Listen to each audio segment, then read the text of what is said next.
kula mboten saged wangsul nek kula dereng ngandhi kalih Endang Lur Temon. Derajatmu ming para kawan. Terus derajatmu ming wong kene. Kowe matur karo bapakmu, matur karo adimu. Omong ora sang datang kaya anak Nalendra, ora sang datang kaya putra Ratu Endang Lur Temon. Mergo kon ngelingi derajate bapakmu, derajate adimu kuwi sing mung wujude ponakan gedibal 17 Petruk. Kowe bali ora sang datang kaya karo Endang Lur Temon. Belah dalah kaya arek kowe iki. Sampeyan go Kurawa. Pancen kok. Oh layak. Sampeyan muni pripun? Bapakmu gedibal 17, adimu Snap ki mung wujuding ponakan. Kawan ning rak bagus. Bagusane nek derajate ponokawan padha wae. Mula sampeyan kowe bali ya. Kowe bali ya. Ora sandatang kaya Endang Lur Temon. Nggih lah dalane iki kula bali tenan. Kula matur kalih bapak nek nganti bapak nesu ampun takon dosa, bapak nesu kalih sampeyan negara Ngastina pertapan Sukalima digawe Karangabang. Sinuwun Kresna nuwun sewu menawi kula sampun nungkak krama, kula nyuwun pamit kula entosi wonten ing alun-alun negara Ndrawati. Lajeng campuh kalih Begawan Durna sinuwun.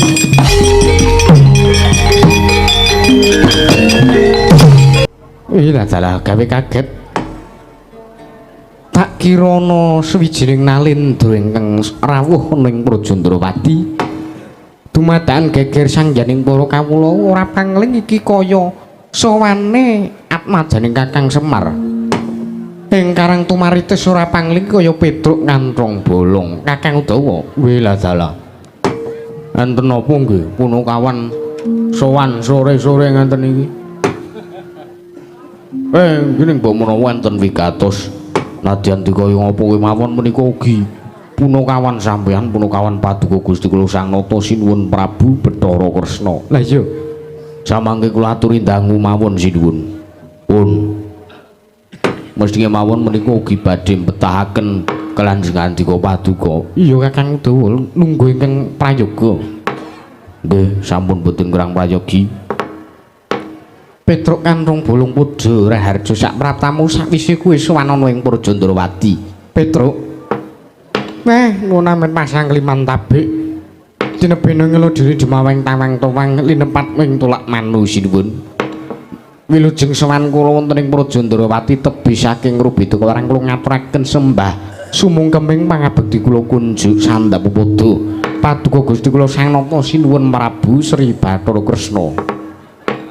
Ya Petruk kanthong bolong tak tampa pangestuku wae tampanana.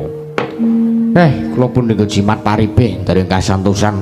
Bareng pangestu Paduka badhe kula cangking nggo jimat badhe kula cancang pucak ing demawing wijang. Rumeketing werdaya andadosaken cahya nercahya daging rah kayiwanan. Iya Petruk, prayoga nonggon pulungguh. Sampun mboten kirang prayogi.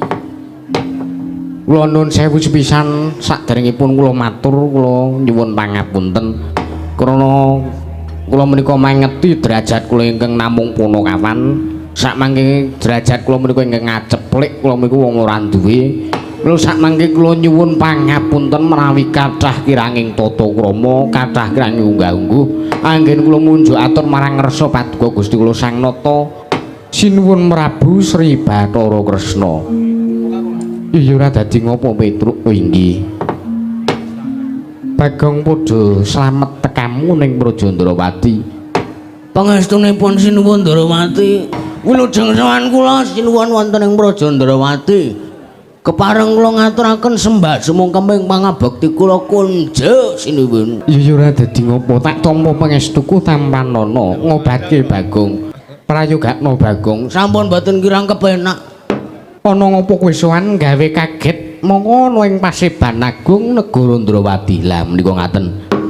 Estunipun sepisan kula ngaturaken tebasiti sekul binunteling ron klapa apurun tamba bilih wonten lepat kula anggen kula munjuk atur marang Rasa Paduka Gusti kula Sang Nata sinuwun Prabu Sri Bathara Kresna. Iya Petruk ora dadi ngopo kula gage matur nggih. Sepisan sowan kula menika tuwi dhateng kawulyanipun Paduka Gusti kula Sang Nata. Gelih semen ngomong wis lak boyok mulara jare. Iya, gak ora. Dungkap angka kalih sowan kula menika dipun utus dening Bapak Semar Badranaya wong atuwa kula Ismaya. Bapakmu utusan kelawan kowe? Nggih. Utusan kepiye Petruk? Ning kula tak crita riyin. dinten sak mangke menika jroning sawijining dinten nek mboten kleru dek Setu wingi bapak niku sore-sore surup ngoten nika kira-kira setengah 6 bapak niku pas ajeng salat magrib teng musala ngajengan omah nika bapak niku ngerti pirsa kalih bocah ngerti bocah lenang bocahe bagus bocahe cah cilik nek kira-kira nek di umur ya saku 13 tahun iya wedok njur kepiye nggih bocah niku teng jero musala niku wae ditakoni kalih bapak kowe anake sapa niku mboten ngaku ditakoni bapakmu sapa ditakoni biyungmu sapa ditakoni jenengmu sapa niku mboten ngaku malah sak mangke malah nangis tawang-tawang tangis ngrangkul kalih bapak ning kula iku gumun kok bocah iki iso ngrangkul bapak wong bapak iki wujudane nuwun sewu kaya gentrong kok iso dirangkul kalih bocah niku kula nggih gumun omong ya piye bapak iki pengendang ampuh oh drijine wae jempol kabeh ya aja kaya ngono wah kena dititeni ya. Heeh.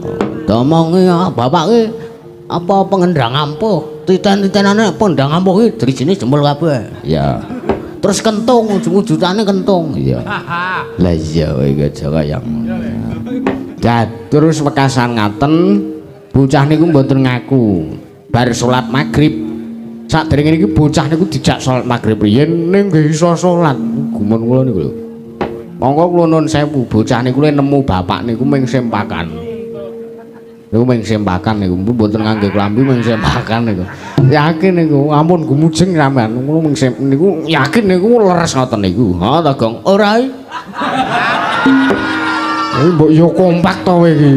Heeh, anu nggih sunune nek nemu bocah niku mboten ngangge busana lainnya mung ngangge daleman. Iya. Heeh, leres niku. Lah iya. Terus wekasan ngoten bar salat magrib niku dijak teng griya kalih bapak pas ajeng makan malam ya Gong dinner heeh niku pas ajeng ndahar sareng-sareng kalih bapak bocah niku gelem ngomong bocah kuwi mau gelem matur nggih lha omong niku ngaten iki kula nyuwun pangapunten Ki Lurah lha bapak kaget wah nganti bapak niku serangan jantung mung mergo bocah niku mau ngomong bar mari bapak iki sapa kok nyeluk aku Ki Lurah bocah niku matur kula nuwun sewu kula niki bocah lolo sing mboten duweni tiyang sepuh sak mangke kula menika namung tilem sak pentawis kula wungu kula sampun tangi wonten ing papan ngibadah kala wau. Bapak kaget. Bapak madang sik sego sak mejika entekke bapak dhewe. Bar niku bapak lagi kaget. Lho, bapakmu ndahar dhisik, dahar entek lagi kaget. Lah nggih, bapak kuwi telat respon. Pak itu lan respon ngerti bocah niku mau matur nek ora duwe wong tuwa mung bocah lolo yatim piatu ngoten niku. Lah terus bocah niku bapak ngendika, nek pancen kowe gelem tak openi, kowe melu aku urip bareng karo aku. Kowe tak pek dadi anak kula kalih Gareng kalih Bagong sing gedhe abikan. Wah Semar kok arep ngepek anak baguse kaya ngono kuwi endah. Anake sing elek-elek kaya ngene mengko diterlantarke. Ha ta, Gong? Heeh. Aku nek ger wujudku kaya ngene iki karo adhiku si Ragil kae. Heeh. Adhiku Senet kae namine Bambang Senet. Ora do cengengesan iki kowe. Can jenenge Bambang Senet tenan. Lah nggih, njur diparingi asma kalih Bapak Bambang Senet. Tumisak mangke mapan turing Karangkadempel. Lah diopeni kalih bapak saya gedhe wong niku le nemu pun kira-kira 3 tahun. Wingi 3 tahun kepungkur dina Setu. Iya Petruk, nggih. Diopeni bapak saya gedhe. Lega aku, Gong. Hah? Glegek. Omongan ro glegek ing rekoso. Ah madang oke. Sego. Ameng sego sak mejikam dapurmu. Sego kok meng sak mejikam. Lah iya sa. Diopeni kalih bapak Mekasan nganti dewasa ndungkap dewasa. Lah Bambang Sret iku sawijining dinten Bambang Sret iku matur kalih bapak. Rama, bapak nggih biasane kok piye to Le? Kaya niku kula menika sampun jaga, kula menika sampun ndungkap dewasa. Menapa mboten kirang prayogi menawi kula menika amung kasih jejakan kula dhaup kalian sawijining wanita putra Nalendra Rama ngoten niku. Weh lah dalah. Mblegegek ugek sadulita. Lit ngoten niku. Kowe pengen rabi karo sapa, Trone? Nggih bapak niku biasa-biasa wae. Wong bapak niku angger jaman kula riyen pengen rabi niku kula Pak aku arep rabi. Karo sapa? Kalih niki. Ya nek gelem mangkato. Ming ngoten niku kok. Bapak niku nek anake ajeng rabi pun mboten kaget mergo pun ewuh mantu ping 3 pun nanggap wayang ping 3. Nah sakmangke Senet niki pengen rabi nembung kalih bapak, sapa sing tok tresnani? Wanita sapa sing pok tresnani sing pengen tok dhaup? Mengko tak dodoke korine tak kinange gambir karo suruhe. Niku. Bambang Senet bloko. Kula menika nyumpena dipun ladosi dening Putri Nalendra Nata Indrawati ingkang sesilih endang loro temon. Lah kula nggih kaget. Njur ngomong, "Kose, apa sinuwun Indrawati ki duwe putra sing sesilih Dewi Endang loro temon?" Ning kula mboten ngertos niku jane-jane niku kula bingung. Lah mula sakmangke kula sowan wonten ing Negara Indrawati niku badhe nanjihaken menapa pancen leres paduka menika kagungan putra angkat ingkang wewangi endang loro temon. Sakmangke menawi pancen leres estu mekaten, wah mekaten cocok kalih sing diimpekke Bambang Senet. Iya pancen kepara nyata Petruk, iki anakku si endang loro temon. Baladala. Wah Gong, weh meneng wae apa wis wari? Sasat saya parah. Wis terima-terimake. Tak rasa-rasane, ora rasa-rasake, malah saya lara nek dirasake. Oh ya, heeh. Iki pancen bener lho, iki lho. Iki lho endang lara temon iki. Wah, jan wis. Kaya Bu Jadi, Bu Jadi. Ayu ngono kuwi dhisik kaya Cina ngono kuwi lho. Cinjau, Cina Jawa. Persis ngono kuwi pasur-pasur yane irunge rada pesek ya ngono kae lho. Ha iya. Rambuté rada abang sithik. Ha iya, kulite putih. Iya. Kaya kalender, kaya kalender. Kalender lho putih. Ha iya, kaya mbok deku. Ha iya. Kepiye iki le? Wis boyong wae diomongi diboyong. Niku samangke menawi paduka maringaken dhateng ingkang abdipun Petruk, samangke kula ngaturaken panuwun ingkang tanpa pindhan, nanging sakmangke menawi paduka mboten badhe maringaken, mboten badhe maringaken ingkang putrapun endang loro teman dhateng ingkang abdipun Petruk ngantong brung sakmangke alasan lan sababipun menapa kula nyuwun katurangan ingkang gumatha sinuwun. Jagat Dewa Bathara Petruk, nun apa kowe ra mangerteni? Lho, ngertos napa? Drusak mengko Bapa Begawan Durna iki uga rawuhna ing Indrawati sing ora liya bakal nglamar karo anakku endang loro temon iki. Niki, iya. Nglamar niku?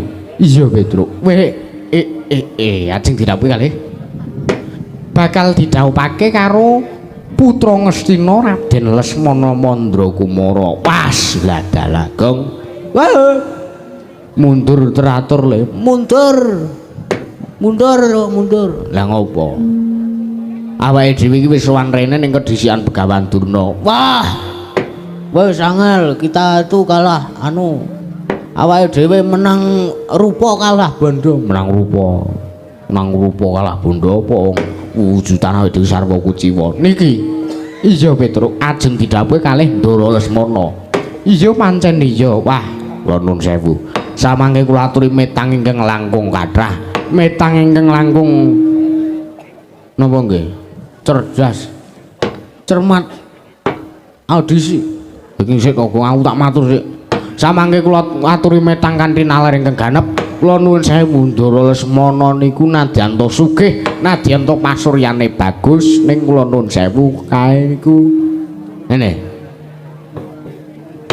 Lho. Ngene ka piye? Ngeten iki lho. Heeh. Men cetha. Heeh. Ngeten iki lho. Ngeten iki lho. Ngoten niku. Lho ngono kuwi piye to? Kula nuwun sewu nadyanika pasuryane bagus. Derajat pangkate minangka putra Ngastina sugih matumpa-tumpa bondone tumpuk-tumpukan seprapat jagat ning kula nuwun sewu kae rada kenthir. Kae rada kenthir. Kepiye Petruk? Waduh. Kula tak nyaket men ndak krungu sing kawogan. Iya. Kae rada kenthir. Kepiye Petruk? Rada kenthir. Iya lah. Risi wadake ra. Niku ODGJ. Kuwi tegese piye? Orang dalam gangguan jiwa niku rada kenthir. Kula nuwun sewu. Nek sampean ajeng maringke ndang loro temon kali Ndara Lesmana Mandra kula niku ateges sampean pun njomprongke atmana sampean. Niku merga Ndara Lesmana iku nadyan bagus ning kae iki gaweane nyuluh kodhok. Wong kula sing sok dijak. Wong ngebar magrib nika kula agek bar rampung madang, bar rampung magriban nika pun ngebel kula. Petruk kowe ning omah apa ora? Enten Ndara. Terus marani kula ngangge pite sing kripten nika lho. Nika terus golek kodhok kalih kula. Lha golek niku teng sawah lor omah kula nika. Niku. Lah niku liyane seneng golek kodhok Ndara Lesmana niku ya sok senengane iku sok anu, apa ya, Gong? Mbah, wong sing sok kulino dolan karo kowe. Wah, pokoke ora prayoga kesenane Ndara Lesmana niku. Ngejaki wong wedok-wedok akeh. Wah, dijak nang kesatrian tengkas satriane Ndara Lesmana mriku wos kok lawange tutup nyetel tip weru sedak-seduk. Wes omben-ombenan wis parah katene kowe kula niku nggih melu soalé.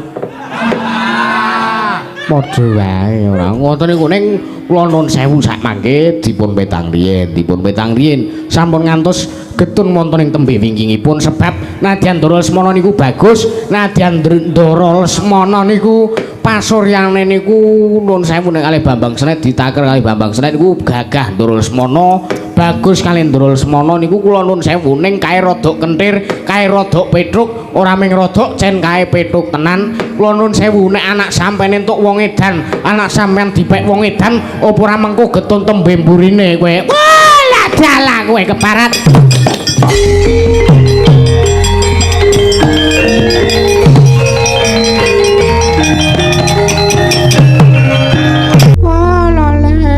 Gandang perkutuk selalu kimpal manyar-manyar doneng sukul wano alas dadi wana Petro kan rong bolong ora pangling niki penemban Durna kowe mau muni piye? Lho kula muni pripun? Kowe mau piye? Kowe mau matur kepiye karo anak Prabu Kresna? Kula muni maktut ngoten sing tenanan aku ngejak omongan karo kowe kowe aja celemongan kaya ngono lha nggih pripun kula muni pripun to janjane? Kowe ngarani yen to putu Lesmana Mandra Kumara kuwi ngene. Lah jan ngene tenan kok. Lah mosok kula matur kudu matur Ndara Lesmana kuwi prestasine bijine A kabeh. Mongko sekolah kuwi ora tau menyang. Mengayahi dur-duran. Sekolahan tuh mergo pun lulus wah ning ya ora sato aturke sing neka-neka karo anak Prabu Kresna. Kowe mau matur aku krungu cetha. Wah, berarti jenengan mboten budhek matamu kuwi. Aku krungu kanthi cetha wela-wela. Kowe ngelak-elak Lesmana Mandra kemara ning ngarepaning anak Prabu Kresna. Lah nggih, jan kepara saestu kula ngelek-elek Ndara Lesmana Mandra kemara mergo cen Ndara Lesmana niku ngene tenan. Mosok nek Ndara Lesmana ngene kula aturke jempolan. Mboten cocok nih, mboten jumbuh, ora sumbut karo edane karo kentire. Kentira tenan ra sato aturke mergo sak mengko Lesmana kuwi wis ping bola-bali gayuh sawijining wanita ning ora kelakon. Lesmana ki wis gayuh putri Nalendra, anak ratu, wis gayuh anak pendhita, wis gayuh endang lan akeh-akeh sak piturute. Ning dina sak mengko katresnan Lesmana uga ora ditampa dening wong wedok kala mau. Mula dina sak mengko Petro gandeng kowe wis kalah dhisik karo Gandurna. Kowe wis kalah dhisik karo Begawan Durna anggonku teka ning Ndarawati. Mongko kowe uga nglamarke adimu si Bambang Sragaya. Kowe mangerti ya, kowe bali ya wae. Kowe bali ya wae rasa dadak mboyong. Endang lara teman. Terus karepe sampean kowe ngelingono karo kita kowe ngelingono karo kananmu. Kowe iki mung derajating Panakawan kuwi derajating aceplik. Alah truk gelis lak boyoku lara. Sabar. Sabar iki aku agek debat. Bajigur. Yalah, truk gelis to. Nggih, kula mboten saged wangsul nek kula dereng ngandri kalih Endang Lur Temon. Derajatmu ming Panakawan terus. Derajatmu ming wong kene. Kowe matur karo bapakmu, matur karo adimu. Omong ora sang datang kaya anak Nalendra, ora sang datang kaya putra Ratu Endang Lur Temon. Mergo kon ngelingi derajate bapakmu, derajate adimu kuwi sing mung wujude Panakawan Gedibal 17 Petro. Kowe rasa kowe bali ora sang datang kaya karo Endang Lur Temon. Belah kaya arek kowe iki. Ngene wae sisan kok. Sampeyan go Kurawa. Pancen kok. Oh, layak. Oh. Gong. Iyalah. Ngene turu ae, Tru. Wis ngene turu. Sampeyan muni pripun? Bapakmu Gedibal 17, adimu Snet ki mung wujuding Panakawan. Panakawan ning rak bagus. Bagusane nek derajate Panakawan padha wae. Mula sedina sampeyan kowe bali ya. Kowe bali ya. Ora sandatang kaya Endang Lur Temon. Nggih lah dalane iki kula bali tenan.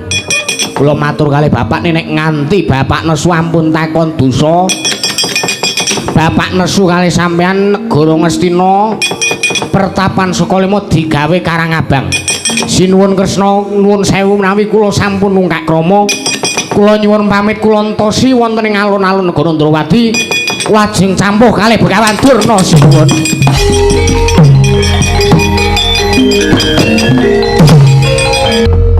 Setyaki, wudu dawuh. Kuwi menungso mburimu kae mbok digugah. Kakang Udawa. Piye ya Mas? Kakang Udawa mboten tilem kok. Nolea ta? Endi? Ae lho. Ola. Nika kenging menapa? Gugan. Petro wis metu kok isih turu ngakar-akar nang kono. Wah, jabang bayi mongko delon to. Napa to? Wah. Piye Yai Mas? Menterlet lah Kang. Kakang boyo digugah. Hei, wah, asem gugah wong lara boyo. Weh, sapa? Waduh. Enten apa, Ndara? Petro wis metu kae lho. Wah, kok sepi kaya ngene to? Petro wis metu, Durna wis metu, adik kowe nang kene. Urung arep metu. Wis metu ana. Wah, jan wis Petro kuwi asem tenan kok. Yalah.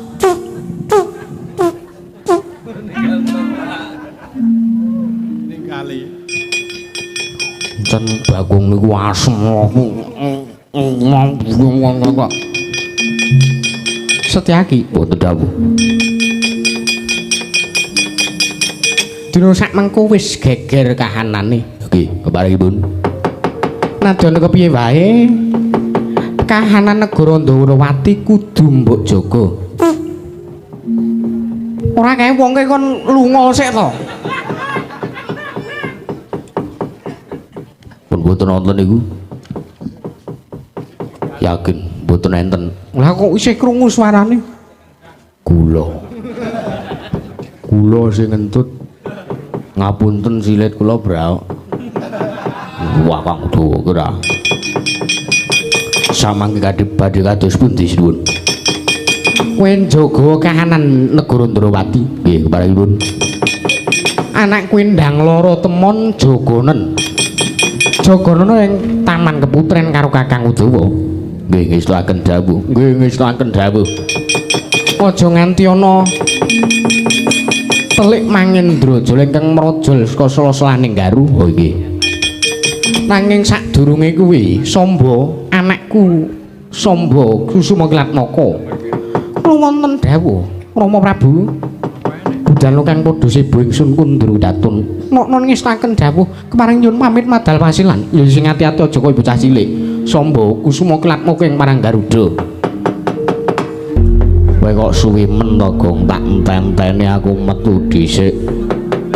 Ana ing sak jabane Datulaya negara Ndrawati wis suwe men. Truk. Tak omongi ya boyokku ki lara. Oh, aku njur turu mangke lho. Lah iya. Aku metu ya ora ajak-ajak. Ora kasen. Oh, lah iya. Nek kan iso metu bareng brol ngopen. Apa cocok banget. Lah iya ngapura wong karang selak di anu Begawan Durna. Lah iya ora apa-apa wajan wis digugandara Setyaki aku mau. Lah iya piye kacek urung? Wis kacek. Oh. Wis tunggoke cewek ayu mau. Lah ndi? Mbok wis mulih kaya lah iya. Nenget-nengeti tok ora njaluk nomor HP-ne ora kober. Heeh. Kerep aku ngono kuwi. Lah iya. Ruwe cewek ngono terus noleh guyu terus mlayu. Oh. Kanane kriwikan dadi grujukan guyon dadi tangisan. Sebabe Begawan Durna ngawe para Satu Kurawa. Kalau delon Kurawa 100 baris pacak baris golek karo awake dhewe. Oh gek kae wong upacara. Duh. Cetha-cetha kae Kurawa ana Dursasana ana Kartomarma ana Surtayuda. Oh saiki awake dhewe kudu mulih matur karo bapak. Apa kowe wedi karo Kurawa ya? Hah? Nek wedi iki ora, ning iki awake dhewe iki ning wewengkon liya le. Iki awake dhewe iki ora ning negara Ngamarta, iki ning negarane Sinuwun Ndrawati. Apa kowe wedi? Hah? Wong Sinuwun Ndrawati, Sinuwun Kresna ki ya ratu Gusti awake dhewe. Awake dhewe iki sing ngomong Sinuwun Ndrawati kecilik nganti apa kuncung nganti gelung wiwit jambang nganti tlampang awake dhewe ya melu ngomong ora ketang sithik okah. Lah iya. Nek Kurawa 100 maju tandangi awake dhewe kudu maju. Lah sing kiper kowe arep celemongan kaya aku wae. Dagelanku tangga wae. Apa kowe wedi karo Kurawa? Nek le wedi iki ora. Ning iki masalahe awake dhewe ning negara Ndrawati. Janur karepmu piye aku saiki manut. Apa awake dhewe apike mulih wae. Matur bapak men bapak nesu ning atase bapak iki ndek anak pengen jawab karo Sinuwun Ndrawati kok ora entuk. Monggo srawunge antarane Begawan Durna karo bapak ki suwe srawunge bapak karo Sinuwun Ndrawati tinimbang Begawan Durna le srawung karo Sinuwun Ndrawati. Mula nek ndaraturku awake dhewe mending mulih wae le. Cocok. Lah iya. Wis ya mulai saiki rasah tidak bali truk. Bali yo, bali. Wis kene iki semutian. Ngapa name? Mengo. Weh. Rono ketemu tentara. Lah iya. Rono ketemu Satpol PP. Lah iya. Ndoro Setyaki. Takone no. Lah iya. Ndoro Setyaki kok lenggenten ngriki. Petruk ngopo kowe mlayu-mlayu? Lho napa mboten pirsa lalaman teng jero Datulaya wau napa? Aku ora mangerteni mergo aku sowanku ning mburi dhewe. Aku ya iya, Truk. Nanti Yayi Mas Setyaki mau nggugah Bagong. Pancen cahitan ora bayok kula niku lara. Domongi lah iya. Iki agak usume. Lah iya.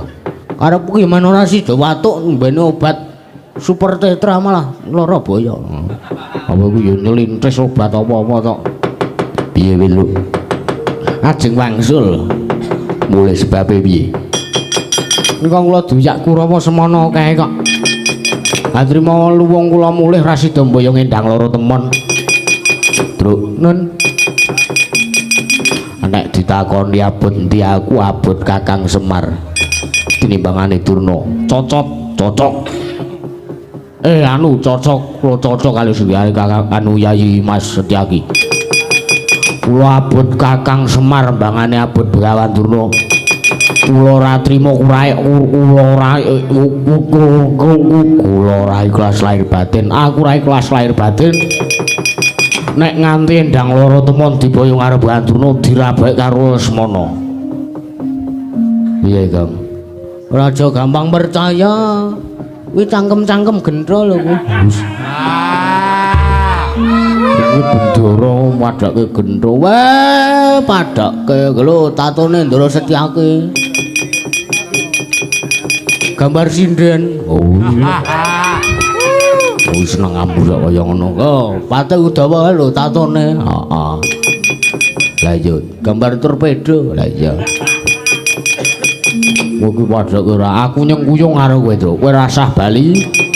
Nek pancen kowe wani karo para Sata Kurawa tandangi. Nek nganti kowe ketemper yudane aku ngewangi karo kowe. Wah, ampun ngoten. Mengke nek sampean ditukani Sinundrawati, aku sing temandang. Mergo terus samengko aku diutus karo Koko Prabu Kresna supaya njaga kahanan negara. Ndrawati lan Joko endang loro temono ning Taman Keputren. Lho saniki tok teng mriki.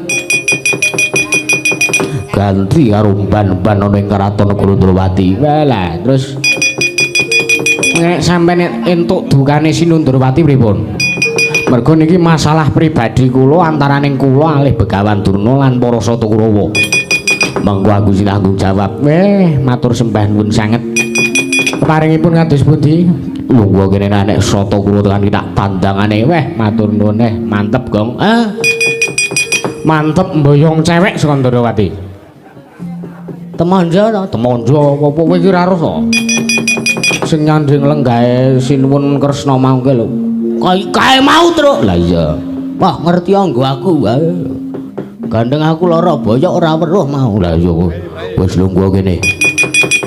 Lungguh kene nek Kurawa tandangi bareng-bareng.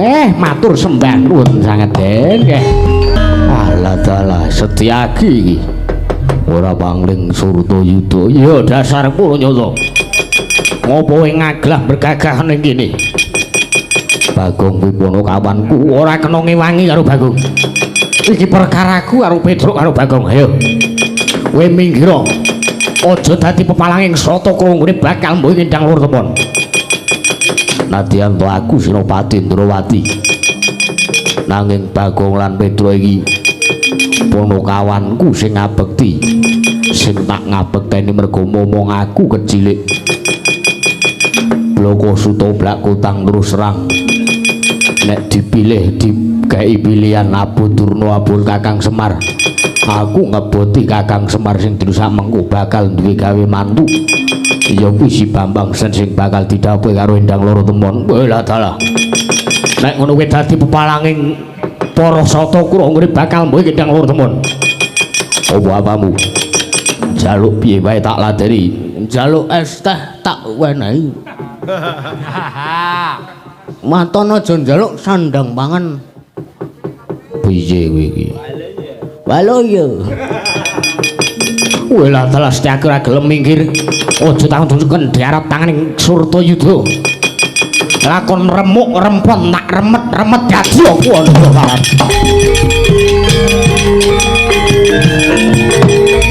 Wis, ayo.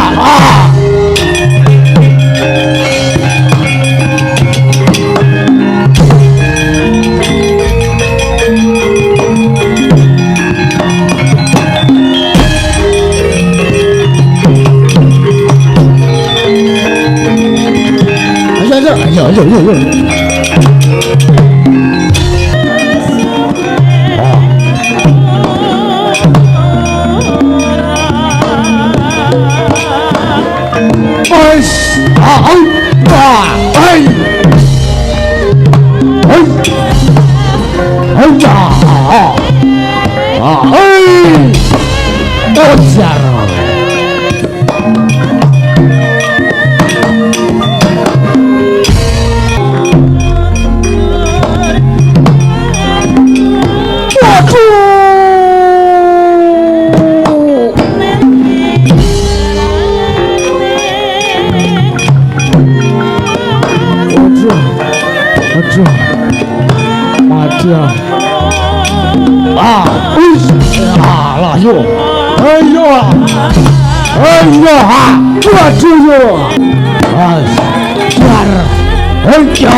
Mundur ora?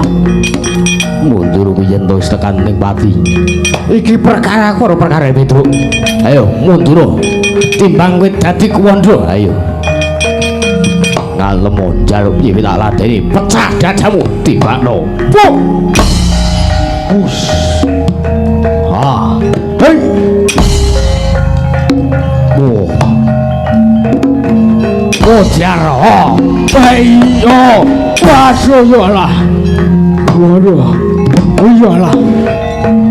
Hei, aduh iyalah. Iyalah. Hei.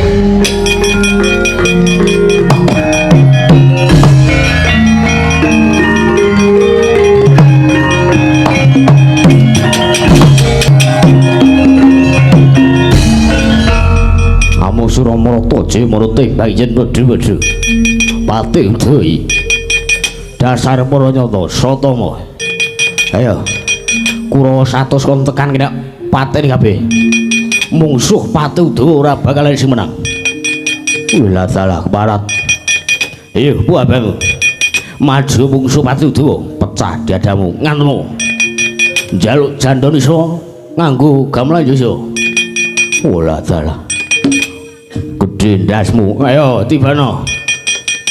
Pecah dadamu. Tibano. Udan atos wae. Oleh goreng kesuwen iki ya. Oh, ndasku ya. Udan kendel ras baene. Ada satria iki sing kendel iki. Arep aku derajatku ing patih. Ning kudu kendel. Ngadepi bintang tamu sapa wae mesti menang. Menteri Sripati aku ki dalang. Ki kerisku ki. Kiai Singgol Modot. Padake le sing dikeris ming bapakmu ya. Ayo. Ayo ngantem ndasku. Pecah ndasmu tibano. Mudaro. Ora apa-apa. Geger ku ngantem iki agek boyok agek loro iki. Ngan mari karepe. Lah dalah pecah. Apamu? Awakmu ngono wae. Nggih. Pecah awakmu. Tibana. Udara. Ora apa-apa. Wis tak omong ya ora apa-apa nek Gurta antem. Gurta antem kaya ngene iki aku wis kulino. Aku wis kulino padura bojo kuwi dadi nek ngadepi mungsuh-mungsuh kaya kowe iki gampang. Ning omah kuwi bojo kuwi gamane sapu ana. Majika ana. Parut ana. Lading barang iki lho temancep ning kene iki. Aja takon dosa kowe aja ngremehke karo Patih Udawa. Wedan. Wis ngantemo sak gelemmu mati kowe. Ora apa-apa. Ayo males. Kon males iki. Iya, ning ngantemo ndasik ping 3. Ora apa-apa. Ayo males. Aja meneng wae. Yo. Males kowe. Suwe-suwe kok nyengitke ati kowe. Nyengitke yo. Iya. Iya. Jaluk siapa kowe. Ayo tangi yo.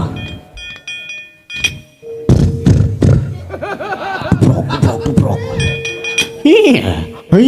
Ora kowe ecek karo aku padake aku apa? Iya. Tuprok. Ora tuprok. Udawa antemo kowe. Iya.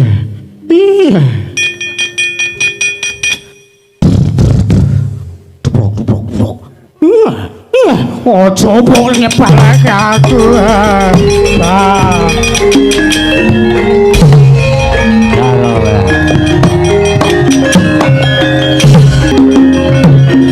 Waduh pecah lho man. Wah sesek dodoku lho. Karta marma mungsuh Panakawan loro kok kalah. Senes Petruk lan Bago ingkang kula mangsah. Lanjur siapa? Olah dalam mboten kanthi kanyono-nyono. Kula pinanggih kalian Setyaki. Setyaki iki ngopo melu-melu, ha? Wong iki perkarane Kakang Durna karo perkarane Petruk. Kok Setyaki melu-melu perang ngundurke Sata Kurawa ki hake apa? Hake pedhut. Aja clemongan. Mungsuhmu Setyaki. Menang apa kalah kawon-wan. Aduh, ora kajen mungsuh Setyaki. Wis mundur kono. Bola-bali iki ket dhisik Kurawa mesti meng kalah mungsuh wong kono-kono. Mungsuh Pandhawa kalah. Aja kok mungsuh Pandhawa iki mungsuh Panakawan kuwi kalah. Ya pare kalah-kalah bae. Wong tuwa ora ngerti. Senengane kok sampean kusenane wong maju piyaga wae to, ha? Kula niki arep kaya ngene iku kula iki ya piyaga. Ha? Kula iki rombongan, kula iki prajurit Kurawa, wong tuwa wis kalah. Kula mung gaweane dawuh bayar kok ngalah maido sing nom-noman kaya ngene iki, sing gaweane temandang Gembrobyos nganti diwangi bejutu ndase kadang mlebu rumah sakit. Anggaran digolek ngutang bayar rumah sakit administrasine angel golek-golekane kok sangar wong tuwa kok maido wae. Suwi. Malah misuh-misuh kae. Aduh pecah kula man. Kowe ya ger kaya Kartomarok anu kaya Surtayuda kowe engko muring-muring. Mboten. Menang apa kalah? Kawon kula. Yang rasah misuh-misuh. Mboten man. Senes kula man. Mungsuh kula Setyaki. Wis mundura kana wis ro sing dari bejo tondasene iki Setyaki. Senengane kok dora. Sore nek sing kajen. Kurawa 100 sing pekok 99 weh. Sing waras ping anak Prabu Duryudana. Pecah kula man. Satana iki. Nggih. Kok kowe nangis tawang-tawang nangis kaya ngono iki ya gini.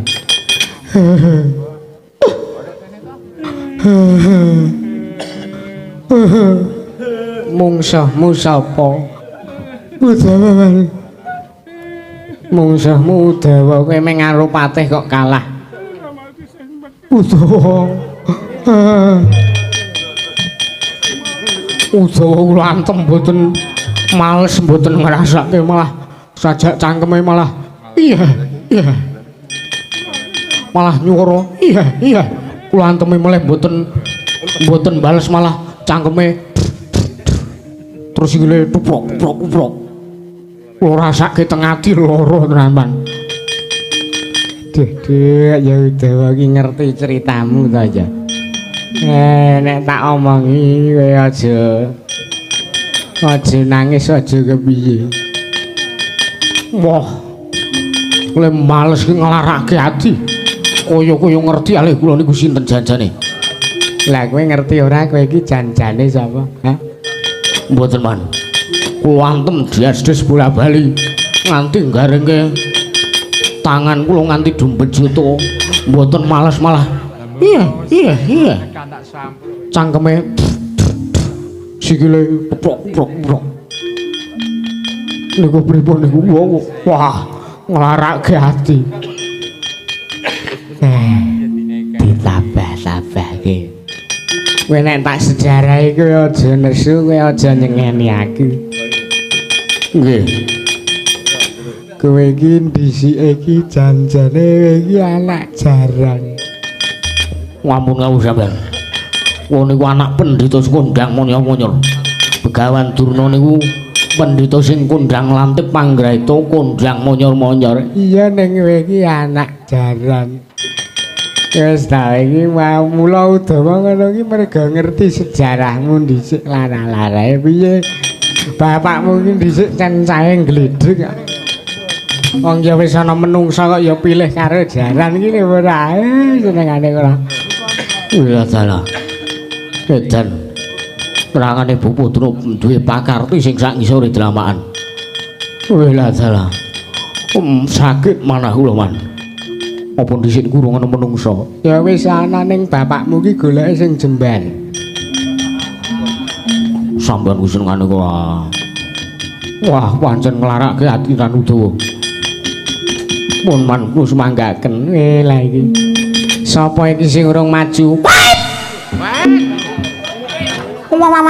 Tak matu. Citraksi. Hewan. Arep maju apa ora? Mungsuhe sapa? Mungsuhe Petruk karo Bagong. Mang semingkir rak sikate dhewe.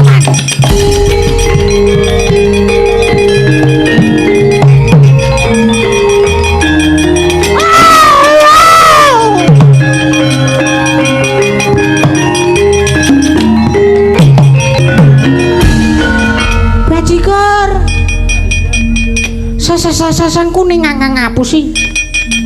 Citraksi apa apamu? Keparat. Aku diapusi wah jan wis. Jare mungsu Petruk karo Bagong. Kowe iki maju anu nang kene Setyaki. Ayo apa apamu? Kowe arep ngopo? Aku. Arep ngelabrak kowe. Ngelabrak aku. Iya. Iya. Yo. Apa? Apa Iki.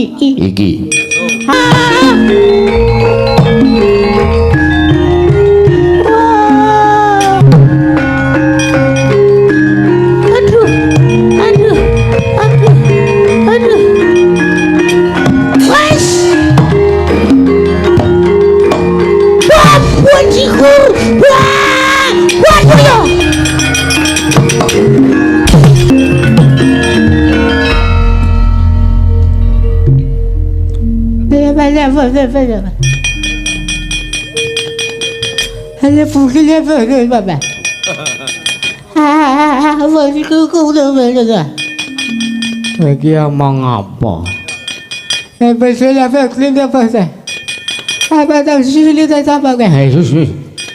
Malah kaya ngono senane ora.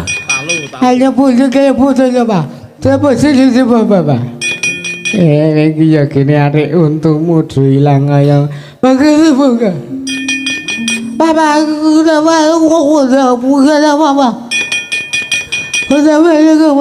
menang apa kalah? Hah? Akate menang apa kalah? Akate udah besar. Petrak. Menang ki petrak. Akate kalah. Menang apa kalah? Oh, akate. Mungsuhmu sapa? Hah? Kok ora gagap saiki gagapmu mari.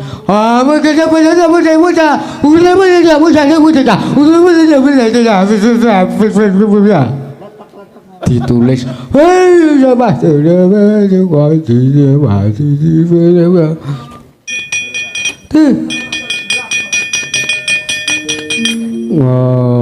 mungsuhku Setyaki cangkemku diantemi nganti bonjrot untukku ilang kabeh. Lah dalah. Senenganmu kok basa batu kula baju sabun dewa. Ada boleh sampai sile tu bagus. Senenganmu kok ya ngono lah. Sapa iki sing urung maju dur? Ulun dawuhan. Arep maju apa ora? Mungsuhe Setyaki karo Petruk karo Bagong. Wah. Halo babu. Wah, halo babu. Ini to nek jogetan ki reneng kono. Petruk Bagong meng gedhi balwe 23 meng kere. Setyaki meng bocah sak kepel. Wah. Ayo arep maju apa ora? Wah. Wong mang sekecake kula tak wangsul. Saetan kok. Wah, sesuk bengi semaen. Lah senengane ora anak Prabu Karna terus mangga kengere.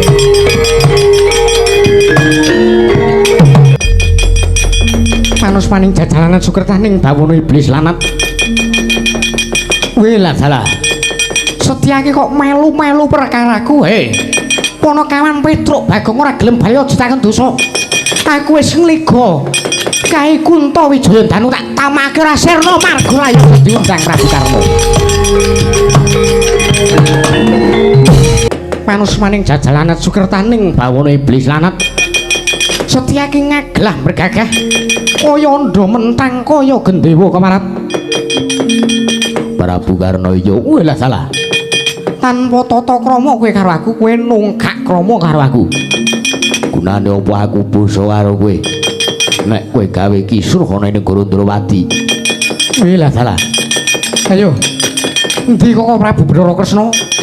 Kon manehake Endang Wortemen bakal tak dhawuhake karo anakku Lesmana Mandrakumara. Mangsa prungu. Iso mboyo Endang Wortemen kudu iso nglangkahi bathange Setyaki. Tak tamake pusakaku Kunto Wijaya Danu ora sirna marga aja diundang. Prabu Karna. Ayo tamakno mangsa bro aku wedi karo kowe. Setyaki kok dhisik Setyaki. Kaya Prabu kula aturi kendel, kula aturi sarek. Koko Prabu ampun dipun wisah. Setyaki ingkang sampun wantun ngrisak barisaning para Satu Kurawa. Kok Prabu bang pikir hak terajang nutun ngawongku Kusita. Kowe kene tak elekke apa ora? ning niku damel Ki Sultan Guru Drupadi. Kusik. Wela dal. Aki iki krungu Kresna bengok. Kyai Prabu kula aturi sareh. Samangke kados pundi? Samangke kula nuwun sewu. Sareng kula nanting dhateng anak kula pun endang loro temon. Sakmangke piyambakipun Waloka, piyambakipun purun dipun dhaup dening sinten kemawon. Waton saged ngaturaken panggela ruba. Wujudipun menapa? Inggih menika sepisan. Temanten kakung kedah nitih gajah ingkang saged tata jalma ngajenganipun dipun beksani Wanara Kusika Seta. Temanten kakung kedah saged ngaturaken gajah ingkang saged tata jalma miwah ngajenganipun dipun beksani dening Wanara Kusika Seta. Inggih. Namung menika kemawon kok Prabu. Oh inggih. Oh inggih samangke kula ngaturaken panuwun ingkang tanpa bendan. Kula nyuwun pangapunten manawi para Satukra sampun wantun ndamel kisruh wonten Negara Ndrawati. Nun inggih mboten dados menapa. Kula nyuwun pamit kula badhe matur marang ngersanipun Yayi Prabu Duryudana sak tumuli sak mangke lesmana sepados budidaya. Kepanggil rupa saking pinanganten putri monggo kula dherekaken kula ingkang dherekaken Jengkar Paduka Yayi Prabu ing monggo nuwun pamit kok Prabu. Nggih.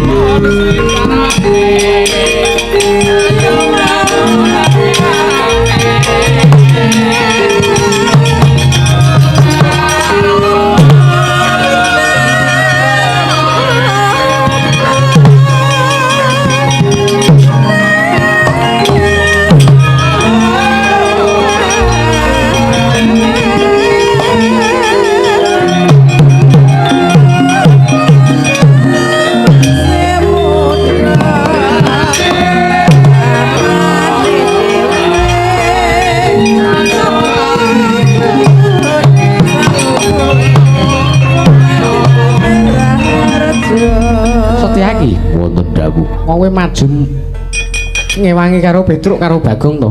Kula nyuwun pangapunten. Sanes saking karep kula piyambak. Lanjur karepe sapa? Kula dipun kengken kalian Bagong. Wih, adalah Bagong etano. Timbali rene. Nggih. Bagong. Non. Bagong. Pripun enten napa, Den? Timbali kok Prabu. Oh, nggih, mengke kula tak mriku. Tenan Bagong. Nggih, sekedap niku kula ajeng tanda tangan sik. Tanda tangan apa? Mbok arep tanda tangan apa ora aku. Mengke nek boyok kula pun mari. Wis saiki kudu saiki. Waduh, duh. Yo alah, yo weh aja dianeng-aneng. Padake ora senengane. Yo alah. Aduh, wong tuwa didodok-dodok ora. Mapan dhewe ngono lho ora dadak dilingkuh-lingkuh kowe senengane ora. Bagong, Non, kowe sing ngongkon karo Setyaki ngundurke Kurawa. mboten. Lho. Setyaki sing matur dhewe karo aku kok. Kowe ngongkon Setyaki to? Mboten. Njur sapa sing ngongkon Setyaki? Mboten. Lho. Kowe takon kok mboten ngono kuwi, ha? Mune nganti aku duka kepiye? Mboten. Kowe iki takon sing tenanan. Mau muni jarar tanggung jawab. Kok sik tanggo ki ujunge tekan kono. Wis santai wae tak omongke. Wah niku ngeten, kula niku mundur saking Datulaya. Kula niku teng alun-alun negaring Ndrawati pinanggih kalih Ndra Setyaki, kalih ini orang ini. Lah, wekasan niku Bagong arep nyandi Ndra Setyaki tangan kalih kula ngoten. Nalika sing manten sing ditakoni Petro. Lah kok manten. Lah kok manten ditakoni Petro. Niku sing takone Petruk. Terus kula omong lajeng pripun to, Den? Lungguh kene Kurawa 100 sak tandangane kabeh. Lah kula nggih napa mboten ditukani kalih Sinuwandrawati? Mengko nek Sinuwandrawati duka kula mboten melu-melu lho. Ngoten niku jan-jane kula mboten ngangken Ndara Setyaki ngundur Kurawa ning saking karepe Ndara Setyaki. Aku mau ora ngono. Heeh wae. Duh petil to. Sampeyan senengane sok kaya ngono kuwi ya. Aku marah kaya ngono. Setyaki, Mboten dawu. kaya ngono sing dadi ature Bagong. Apa pancen para nyata? Aduh Prabu kula nyumbang punten. Kowe lah dalawe iki aja sok melu perkarane wong liya. Kowe wis arep tandangi dhewe kok arep ngewangi wae iki senengamu ora. Aja sok melu-melu perkarane wong liya. Iki kudu perkaramu. Nyuwun pangapunten Bapak Prabu. Nganti to balene pisan mah ora tak wene pangapura. Nggih, nyuwun pangapunten. Bagong, Nun, Petruk ndi? Truk. Hei, Truk. sabar wong kok. Senengane wong Kakang lagi mlaku kok dijeluki bungok-bungoki ora senengane ora. Wonten dawuh Sinun. Kowe kepengin nyumurupi adimu Senet jawab karo anakku Endang Loro Temon to? Nggih. Lah pripun? Juru sak mengko aku wis kepareng nanting karo anakku Endang Loro Temon. Iki kowe dilamar karo iki sing nglamar kowe. Kowe arep ngepek sing ngendi, kowe gelem dipek sing ngendi. Ning jero sak mengko anakku Endang Loro Temon bloko, dheweke gelem diwengku dening sapa wae. Waton dina sak mengko temanten kakung kudu iso ngaturake gajah sing iso tata jalma lan ditumpaki karo temanten kakung. Nggih. Mangka loro, temanten kakung ngarepe gajah sing iso tata jalma mau kudu dibeksani Wanara Kusikaseta. Temanten kakung kedah nitih gajah sing bisa tata jalma ngajenge dibeksani Wanara Kusikaseta. Iya, Petruk. Nggih. Niku tok. Iya. Wanara iki kethek, Truk. Kethek. Kusika kuwi ulu. Seta putih. Wanara kethek ulune putih. Ha iya. Truk. Kethek ngarep omahmu kae to? Ha kae ketheke bapakku kae sing dikeranjingket dhisik kae. Kae kethek tuwek kae wae. Terus awake dicat warna putih. Aku gak nek curang ngono kuwi, Gong. Wis seneng ngamuk sok kaya ngono. Nggih pun nek pancen ngaten sinuwun. Nggih kula ngaturaken panuwun ing tanpa pindan kula tak wangsul teng negara utawi padukan Karang Kadempel matur kalih Bapak, matur kalih Senet. Supados sak mangke Senet mbudidaya wonten pundi-pundipun gajah ingkang saged tata jalma kalian Wanara Kusikaseta. Iya Petruk sing ati-ati kaya aja kaya bocah cilik. Nyuwun pamit sinuwun, nyuwun tambahing pangestu. Yo sing ati-ati.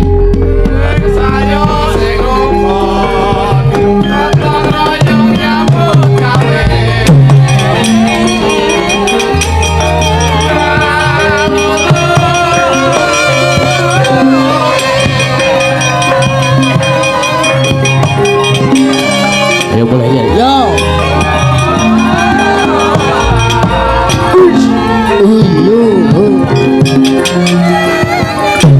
Setyaki Wonten dawuh.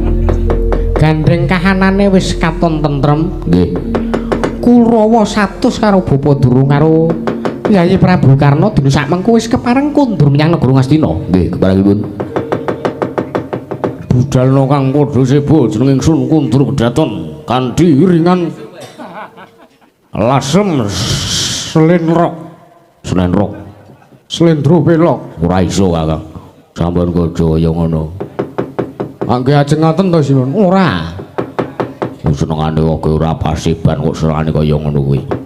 Karep kahanane wis katon ayem, wis katon tentrem. Setyaki lan Kakang Udawa kudu njaga kahanan negara Ndrawati. Wis lagen dawuh. Siap. Kakang Udawa jane yo kene biasa. Kowe Kedaran sinden Ponjong. Senengamu kaya ngono ngestaken dawuh sinuwun. Menapa ingkang dados dawa paduka badhe kula cangking ke jimat. Ayo. Ndak kanthi menyang negara Ndrawati. Monggo kula dherekaken Ko Prabu. Ayo tak dherekake Kakang Udawa karo Setyaki. Monggo.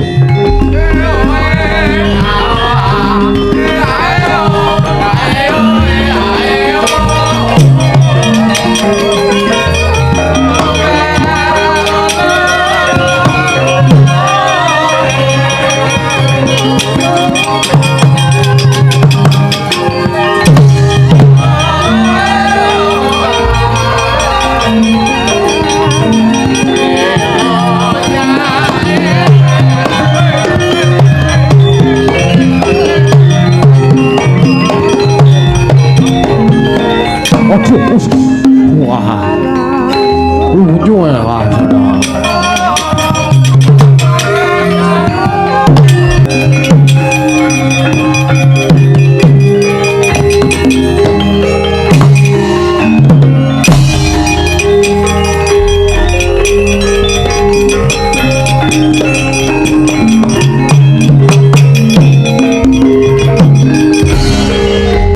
bila salah kaget atiku tak kira ana apa sing mlebu ning tengah gua sila mangling kene ora pangling kaya adiku kadang tunggal Bayu iki kaya Bayu Kusumaya Bimasena ya Werkudara iki wah Setu Bondo kakangku aja kaget aku sing suwana ning kene ora salah adiku di ana apa ana wigati apa wis sowan mongko tanpa ana cecala sadurunge di aja kaget terus mengko aku sowan sing ora ana liya diutus karo dipol kakangku wah Kakang Semar utusan kelawan Siadi iya mergo dina mengko Kakang Semar duweni gawe ya kuwi mantu anake Ragil mulo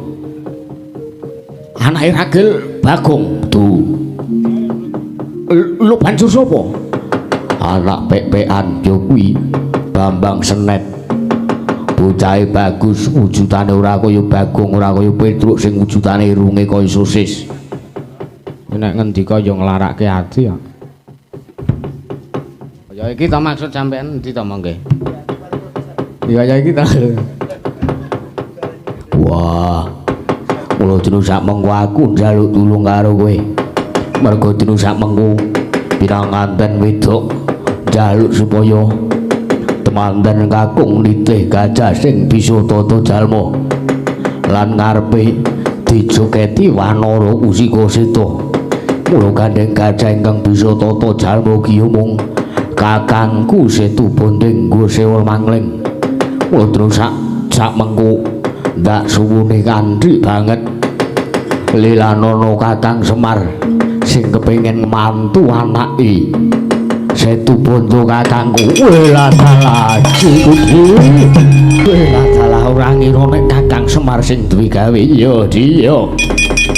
Ya terus sak mengko aku saguh dadi pepanggil rupa dadi syarat srana dhaupe Bambang Senet atmajane Kakang Semar. Ya terus sak mengko aku bakal sowan menyang Karangkadempel iya ya tak dherekake. Iya tak enteni tekamu ning Karangkadempel aku sing bakal dhisik ana ing kono lan jlamprong adiku terus sak mengko sowan ning Mertapan Kendali Soto. Iya ya aku ndereke jekar dawuhmu.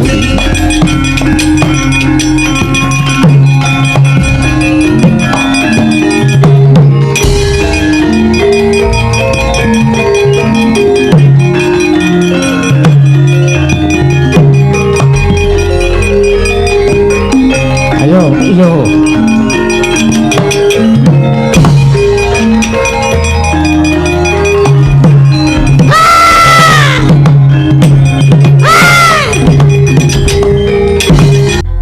Kula nuwun sewu Raden, damel kaget kula kinten menawi wonten nalendra utawi wonten buburon sanes ingkang mlebet wonten ing kawontenan pertapan mboten nginten babar pisan mboten pangling mergo adidine Raden Arjuna ing Madukara panengah Pandhawa.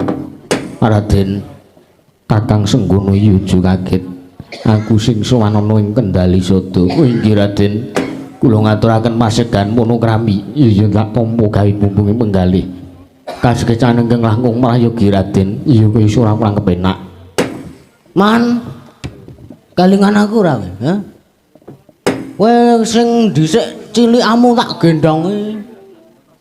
Angger nyang pasar dadi demoki wong-wong manukmu kae. iki Kalingan ora kowe? inggih kula kemutan menjelan ki Lurah Bagong. Wah, suwe ra kepethuk kowe. Heeh, ya. Kabarmu piye? Pangestunipun sehat Bagas Waras. Sip iki boyokku lara. Mboten napa-napa. Mugi sak mangke saged enggal pulih Bagas Waras. Matur nuwun pandongamu. Raden wonten menapa? Para wonten ing mriki sengkan-sengkan tanpa puyan damel kaget penggalipun ingkang abdi pun senggone ing Kendali Sada.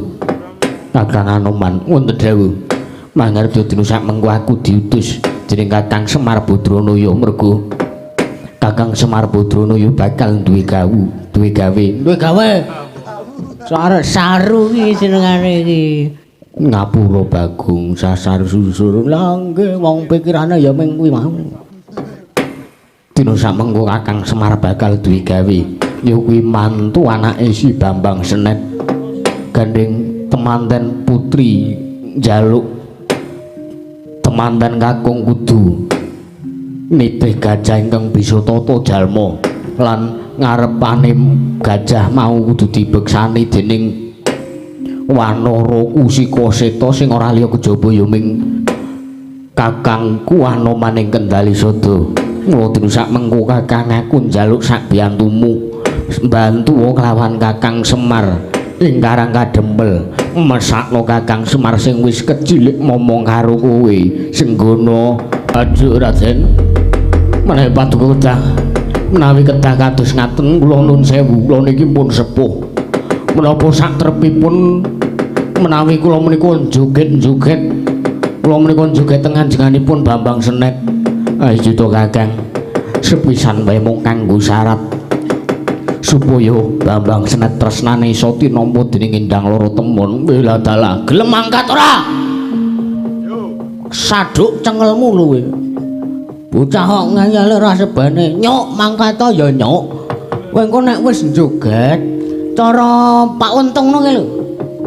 Dadi cucuk lampah. Ngerti ta? Iki kula mangertos. Lah gur ngono kae. Nanging kula menika pun sepuh. Pak Untung kae ya wis sepuh. Wis sepuh nang isih luwes. Ngono lho. Mula kowe gelem mengko dibayar. Ora ketang meng 150 mengko mesti men anu nampa amplop. Nanging kula menika pun sepuh ki ora Gelem angkat ora kowe, ha? Nek kowe ora gelem angkat aku sing meksa karo kowe. Iki gaweane Bapak Semar. Bapak Semar iki sing momong kowe kecilik kok. Kowe iki ora ngelingi, kowe iki dadi satru nganti iso ngobong alengka barang kok. Ora ngelingi dimong karo bapak kowe iki, ha? Oh iki menawi kedah kados ngaten dinten sak mangke kula purun nanyeng kuyung Kakang Semar. Ning kula purun nyeng kuyung Bambang sanggenipun kepengin dhaup kelawan putra saking negari Indrawati. Lah, sip. Lahir batin. Inggih lahir batos. Wes yo mangkat ning Karang Kadempel man, ora usah suwe-suwe. Inggih monggo kula ndherekaken. Kakang Semar. Wah, wonten dawuh. Eneng ana lintang. Kowe iki ngopo to? Tak dangu kok malah nembang-nembang. Seneng ati kula. Wah, anak kula Senet sak mangke bakal dhaup kalian. Wah, Gusti Ayu Endang Loro Temon. Wiladalah hitan. Iki apa anakmu si Bambang Senet? Wah, lha niki. Kepripun nek wujudane nggih mengeten niki ming sak entene. Bondo derajat pangkat nggih mboten gadah Ming derajating Ponokawan ming sak derajating Gedibal kali kaya kula niki. Wela dalah. Anak Semar kok kaya Dewa Asmara Ngejawantah. Wah, wong niku gilusi kok Den. Werkudara, Resna Kakang Duwi. melu ana ing kene. Yo dadi pangombyong temanten Kakung. Arjuna ya iya Inggih Koko Prabu. Dados pangombyongipun Bambang Senet. Sakmangke badhe dhawuh kelan endang loro temon wela dalah. Iki anakmu Kakang Semar. Nggih. Dina sak mengko apa wis kepareng ngaturake panggil rupa sing dipingini karo anakku si Endang Loro Temon. Wah nika lho. Mang sumurupi teng jaba pun enten Gajah sing iso omong. Nika lho Gajah Setu Bondo. Nika pun saged sakmangke pun dipun titih kalian Bambang Senet anak kula pun Bambang Senet sinipun. iya ya. Ngajenganipun Gajah Setu Bondo menika ugi sampun wonten Anoman nika lho teng ngarep lawang. Iya. Tumuli sakmangke badhe kados pundi? Ingkang abdi pun Semar Badranaya namung kantun derek. Den menapa ingkang dados kersa paduka iki rene iki. Iku rene iki ora ngentekke semangka kowe. Senengamu kok lungguh kene. Wajan edan mosok ana gajah dilebokke ning jero batu praja jero kraton. Kowe ngentekke semangka ngarepane kalino. Wah, Gajah ngglidik wis kene wae. men ngebak-baki kelir kowe. Men lungguh kono awas ngentekke semangkaku kowe. Edan ora. Kakang Setu Bondo. Oh iki sinuwun. Kula sampun samangke pareng ngombyongi dhateng pun Bambang Senet. Iya. Sak mangke kados pundi ya kula namung kantun derek Den. Endang Loro Temon. Nuntun dawuh Rama. Iki lho. Ya iki apa udu sing mbok karepake? Iki Bambang Senet. Rama. Manutya yuta mengambar arum. Ngambar arum ing kusuma.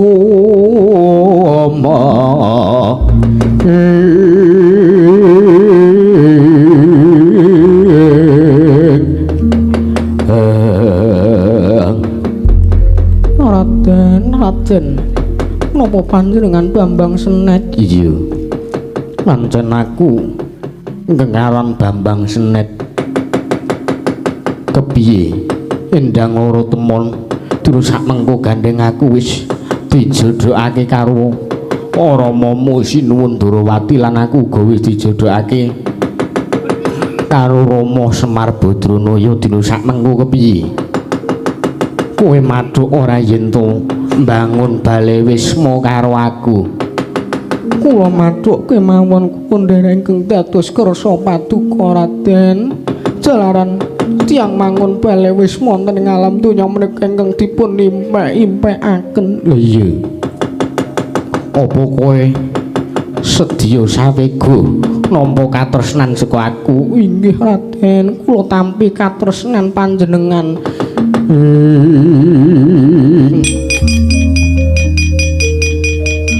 Bumi gonceng langit kelap-kelap katon bergenjang alis risang mawih gandrung kaya wis gambuh wis mathuk wis cundhuk penggalihing Sang Bambang Senet tuwi Endang Loro Temon nalika semanten kaya wis manunggal tetunggalan dipun tunggalaken dening panguwasaning Dat Kamurwing Dat sigra astanipun Bambang Senet anyanda astanipun Endang Loro Temon parandening mangke gumaregel Bambang Senet miwah Endang Loro Temon brol riweh hamara wayang ical wujuding putra putri kalih tansah gawe mung Raden Abimanyu tuwin Dewi Siti Sendari.